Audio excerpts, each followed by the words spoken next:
Okay, well, I came here in 1966 after I lost my sight. Came here and went to the blind school, and that's where I started. You know, my musical career pretty much. My They had a very big music program there because that was one of the ways that we could get out, and interact with people and let them know that we're just like anybody else, but just happen to be blind. So I did that, and I started playing drums like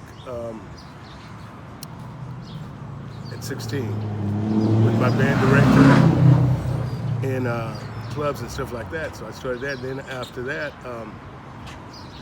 I played around with country bands and did a heavy metal band for about 2 weeks. And they weren't that good, but when you're 16, you're 17, 18, you just want to play music. And I was like, man, I quit after about 2 weeks. I was like, man, I'm already blind. I don't want to be deaf. But so I did that, and then when I was at UT, I started my own group, just to do something different. And started doing that, but a lot of my plan was like, around like Elgin, Manor, Lockhart, Bastrop. That's when I was playing with my band director. And then I did a lot of work on the east side over at different venues. This was like in 78, 79, like that. And, then I started, I got the hookup. I was in the musicians union for a bit, and they kind of hooked me up with people like W.C. Clark. There was a group called the Cobras, Paul Ray and the Cobras. Now, Paul Ray was a DJ on KUT for years. He had a program called Twine Time. I love Twine Time. Yeah, it was great, man. So him and W.C. Clark and this other group called Extreme Heat, they let me open up for them, and that's kind of what got me to working on the west side of town. So I started playing at the Hole in the Wall quite a bit.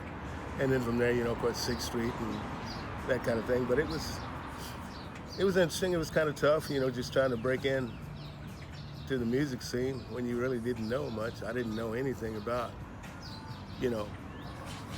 how to book bands and how to, price myself and that kind of thing. So it was a lot of help from a lot of friends, gave me knowledge on what to ask for, because when you're that age, you just, I just basically wanted to play it. I wasn't so concerned about how much I was getting paid or anything like that. So. But I did that, and my whole deal when I started my group, the idea was to have a group of blind musicians because a lot of us were playing with different bands. But what happens a lot of times, you have trouble getting to the gig, because you don't have the transportation. And at that time, they didn't have very much in the way of transportation for blind people. Metro didn't do that much. You had to jump on the bus or whatever. But so my idea was to, if I could set up a group with my friends who were blind musicians and provide a way for them to get to the gig and get back from the gig, then that would solve that problem because that was a big issue for us. And a lot of times also, if you're like the only blind person in a group, sometimes they don't mean to, but sometimes they forget you when you're on break, so you're pretty much there by yourself.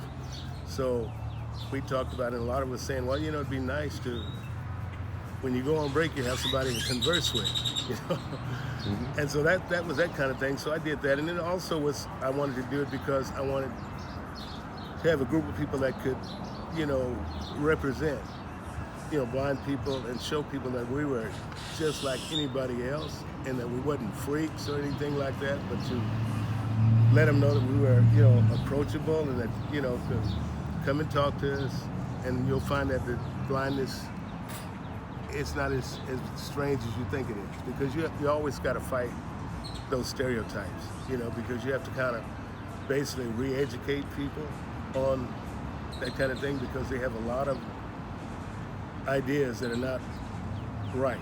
And it's always better to ask the questions rather than to, just assume things. And so that's kind of what we wanted to do, is like represent and show people that, hey, we play music as well as anybody else. We just happen to be blind, and it's not anything that's incredible or so unique.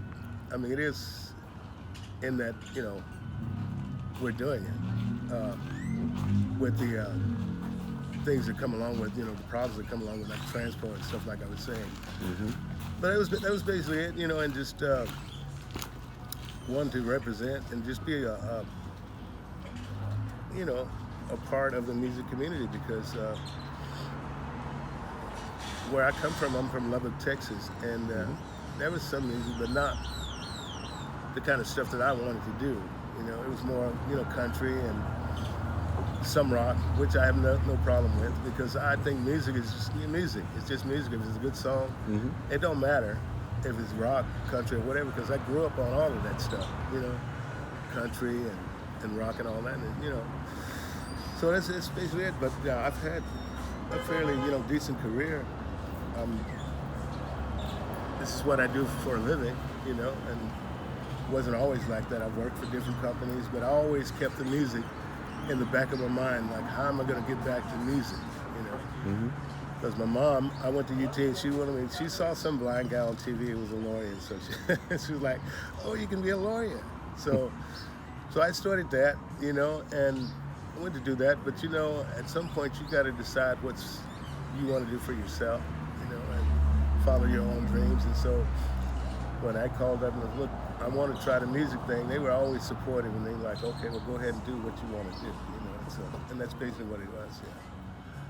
But it's, you know, it's been good. It's been tough, you know, because there are a lot of times that, you know, you put yourself out there, and you get rejected, and you don't understand exactly why you get rejected, because a lot of it was they would say, well, you don't fit the venue. Okay, well, I don't fit the venue, but you got people in there doing the same stuff that I'm doing.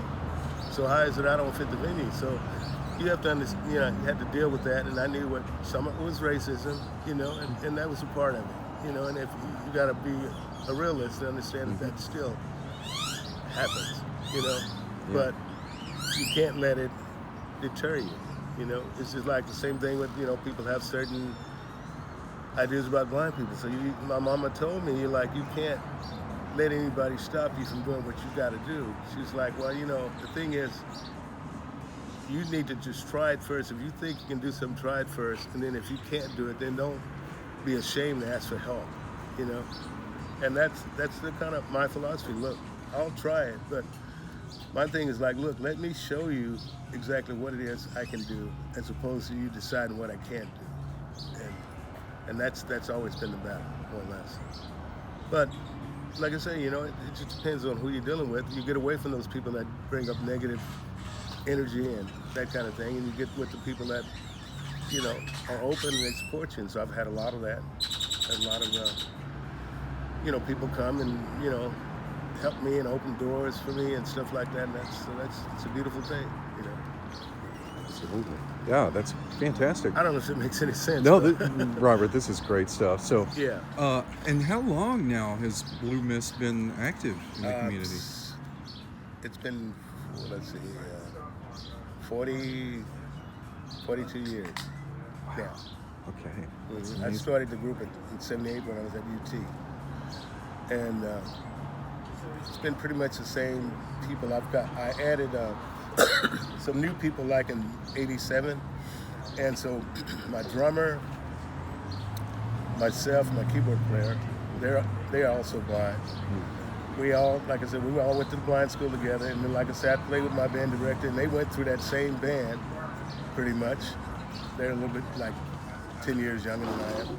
So we all went through the same thing, and we all faced the same issues of, you know, trying to get jobs and get people to respect you and to accept you for who you are and stuff like that. So it's been a battle, but you know, a lot of the agencies, when we got out of school, they told us, no, don't go into music because, you know, you can't make a living. And another part of that was that they couldn't go to the legislature and get money for musicians because they didn't respect it as a viable career. And so we just pretty much said, forget you. And we did, we did what we wanted to do. And so now, when they want to have people come and represent blind people, who do they call? They call us. And you know, and that's good because it's come like full circle. So it's like, look, you didn't support me, but now you need me. So when they want us to do like workshops and different things like that, we'll go do it. But I don't do it for free. I do charge them, but if it's an organization that has something to do with like a consumer organization to do with blind people, then I'll work with them. But as far as agencies, no. I mean, I don't give them any break because they didn't support us, and that's the bottom line on that. But like I say, it's been a tough time, in some ways, but it's been a good time too because, if it's something you love to do and you want to do it, then my thing is like, okay, if they're doing it, why not me? And that's kind of what we think and that's what we feel. And so we sit around and we talk a lot and we say, well, it'd be interesting, to have the world go blind, everybody for 24 hours to see how it would change your outlook on the world and how you view things. Because with us, we go by how you treat me as opposed to what you look like and how you dress. So we got friends that look weird and they don't dress weird, but I'm like, they're cool people. And that's our thing. So we're like, well, we know that being in this business, you're gonna find people who are gonna say, oh, it's amazing what you do. We know it's not that amazing, but that's the way they think. And so you have to just pull them aside and look, man, I'm just like you basically. We're all the same. I just happen to be blind doing this thing that you're doing. We all love music. We all, are into it. And so, and that's part of my group's goal, and that's our thing, is like to kind of re-educate people and let them know, hey, don't be afraid to, if you see a blind person or anybody with a disability, don't be afraid to approach them and talk to them, and be yourself. And that's the most important thing. Don't treat me like I'm supernatural or anything like that. Just treat me like you would treat any of your other friends. That's kind of it. Yeah. That's awesome. Okay, Yeah. That's great. And let's talk about this for a minute. What about the Austin music community? I mean, you've been in this just as long or longer than most people. What do you love about the Austin music community, and then also what do you see as some of the challenges facing us right now? Well, what I love about the community is the music community is actually the musicians themselves, because a lot of times when you run into people you don't know that are playing music, or if they come to your shows, they're always supportive, they're always open, they're always trying to encourage you. And that's a beautiful part of it, And it don't matter whether you're black, brown, green, purple, or whatever. You all have a common thing that you do, and that's a beautiful thing. So I like that. And I think that what we need to do is to get the salaries up for musicians, because being a musician to me is just like being a doctor, a lawyer, sanitation worker, whatever. It's a job. And so when you step out of the house, it'd be nice to know that when I go play here, this is what I'm gonna get paid. And that's what it is. You don't have to feel like you gotta sign a contract with somebody to make sure that they're gonna pay you and that kind of thing. So that's part of it, is to get the salaries up where you can make a living and support your family here in this town. And that's getting harder and harder. Rents are going up and the pay is going down for musicians. And so I think that's something that needs to be changed, and I'm not sure exactly how to do it totally, because I think it would have been nice to have that come through the musicians union or something like that, but they have their guideline, which a lot of musicians can't live by, because you're trying to make a living, and sometimes you have to go below that, and it's not a good thing, to do that, but sometimes you have to, and it's like sometimes you have to give a little to create something for yourself. But that's the main thing is like if we could get the salaries up and get a living wage and get the club owners, the venues in the mindset where they'll respect you as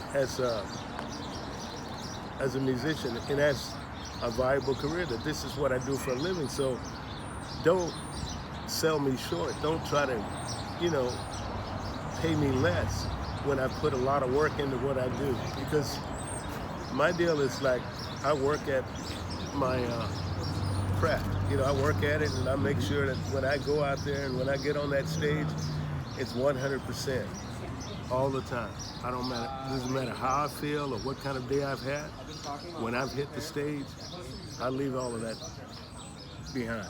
Because to me, my job is to be there and to entertain and to help people, whatever their issue is for that day, if they're having problems, whatever, to get that off their mind and to get them into the music so that they can not think about whatever their problems are.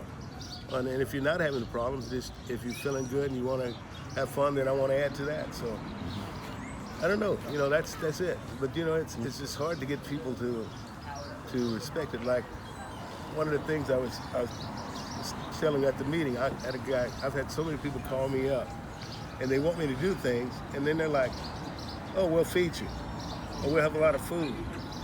Well, it's not about food, man. It's about you paying me a reasonable salary for what I'm bringing to you. And if I could play music and live off of not being paid, then that would be fine, because I do love music. But on the other hand, I had to realize that it's a business also, and so that's one thing I think that we need to do, is just somehow get the club owners and the people to understand that this is not just a hobby. It's a career that you're trying to do, and so that's basically what I would say about that, is trying to get the salaries up and get it so that people won't have to leave town, and people don't have to be on the road all the time to try to make a little money. It'd be nice to make it here. That's good. I don't know if that answered your question. No, that's perfect, yeah. Robert. And then,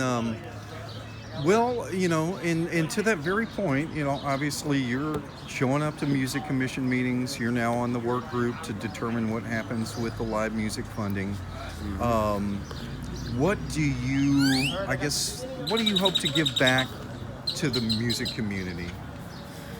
Well, that's a good question. What I'm hoping to give back is that because my thing is like I have a core group of people, but I do hire other musicians to sub at times, because my deal is like, I want everyone to make as much as you can at this business. So if you can make a little more money doing something and you let me know, I don't mind. So I release my guys to do that. I'm like, look, man, you can make more money on this gig, I can get somebody else, and so that's my thing. So that if any musician that I've worked with, and I've worked with a lot of people here in this town, I want them to come and have a good time and know that I'm going to pay them a decent salary. I'm going to pay them a nice wage. Even if I don't, my policy is like, if I do something, even if I don't pay myself, I always take care of my musicians. And that's been my thing, because I've seen a lot of stuff. Like I said, I started playing in clubs when I was 16 years old. And I've seen a lot of people get into squabbles over money.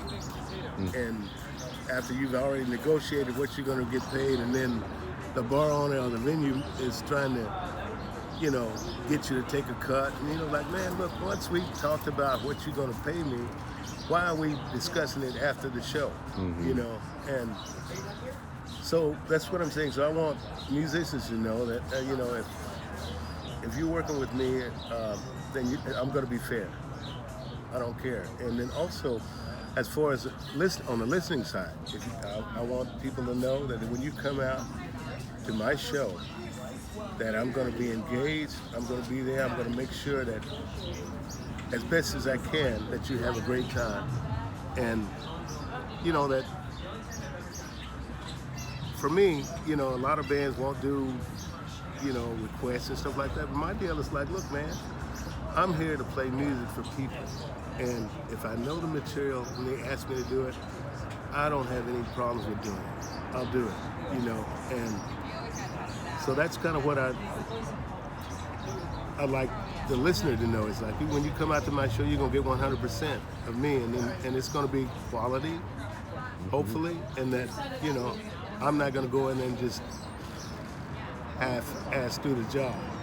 Because I feel like, for me as a blind musician, it's tough enough as it is. So in a lot of ways, I've got to be as good, if not better, than a lot of people. Because it's one thing is kind of what people expect, because they're dealing with those stereotypes, but also it's somewhat analogous to being black. I mean, when you go out for a job interview, when you do something, you're a black person, you get the job. And if you're like the only person there that's, black or whatever, you got to be good. You got to be better. You got to be as good as the next person next to you, and if not better, because you have to represent everybody else.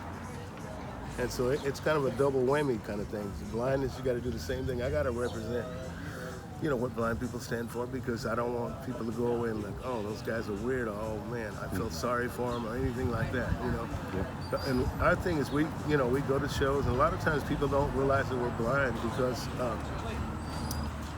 they don't see our cane, and they're like, well, you guys set up your own stuff. Yeah, we set up our own stuff because why not?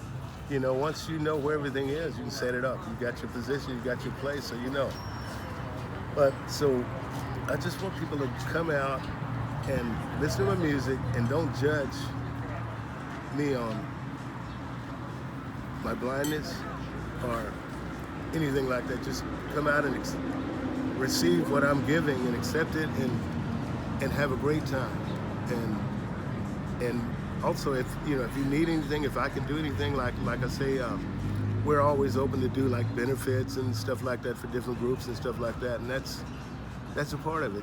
I think that I've been blessed enough to play music and get paid for it, so it's a way of giving back. So if you only have X amount of dollars and you need something and you're trying to raise money for kids or something like that, I'm into that. I want to be a part of that because I think that's a part of it also. It's not all about the profit that I can make for myself. So That's great. And I guess on that same tip, you are now serving on the Live Music Fund org group, and we have this historic first ever sustainable money to go back to music. right.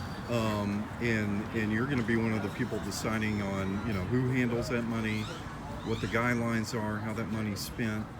I guess what are your hopes with this thing? What do you hope that we can accomplish with this? Well, my major hope is always is that if you have money, you have funds, that somehow you set it up to where it will actually get to the musicians. Because that's my bottom line. It's like, I don't want it to be tied up into venues and they get the money and they decide they want to pay you what they want to pay you. I think that there should be set up some kind of way that if they do get the money, they will agree to pay X amount of dollars for a show. Because that's always the issue, Mm-hmm. And so that's my whole thing. Like, it's not a whole lot of money, but whatever it is, to work it so that to make sure that it trickles down to the musicians. Don't get locked up in clubs or hotels or anything like that, because we have enough of that. To me, in this town, it seems like a lot of people make money off of music. And then we're just, we're providing it, we're the foundation for it, but a lot of times, a lot of it don't come back to us, and that's always been my beef for over all the years. It's like, look, man, I want to make a living, and I want it to be fair, but I want you to be fair with me. I'll do whatever you ask me to do, but pay me to do it. If I say, this is what I need, And if it's not what you can afford, fine. Then I can make a decision to do something else. But right now, it seems like a lot of places are, not paying much, and a lot of it's put on the shoulders of musicians. You got to promote yourself, and you got to do this, and you got to do that, and it's like, to me, a lot of the venues are not putting out enough. They're not trying to promote you. It's left up to you. And I remember times when venues would, they would run advertisements, they would, do various things to help bring in the people, and I don't see a lot of that happening right now. And then there's a lot of venues don't have live music, but they'll get a singer-songwriter, and I have nothing against that. I mean, because I did that also,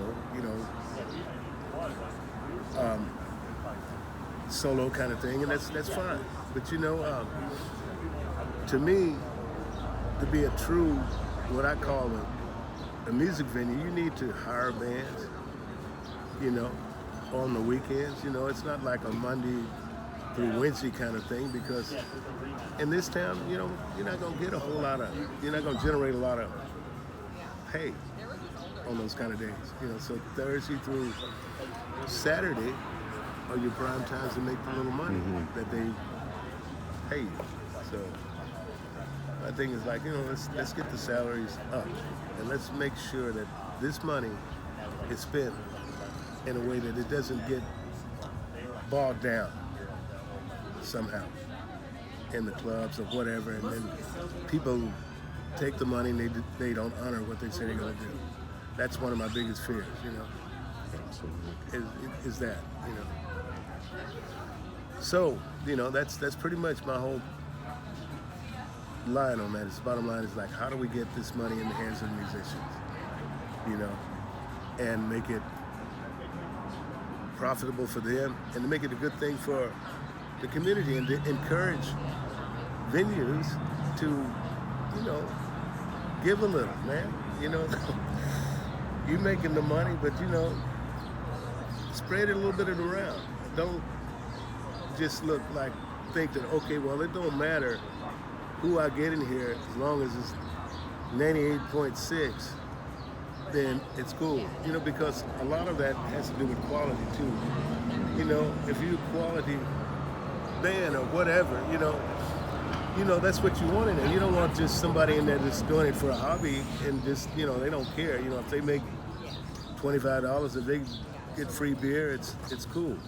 To me, that puts a lot of people out of work, and so that's kind of my deal. How do we get the salaries back up? Because I'm telling you what they're paying now. I made back in the 80s and 90s, even better actually. I made better money back then, 90s and 2000s and stuff like that. It was much better. But when you see a lot of venues, they're running like 3 and 4 bands through at one time, and it's your responsibility to get your people out there and stuff like that. Well, then how do you monitor that kind of situation? It's the same thing like, playing for the door. How do you monitor it?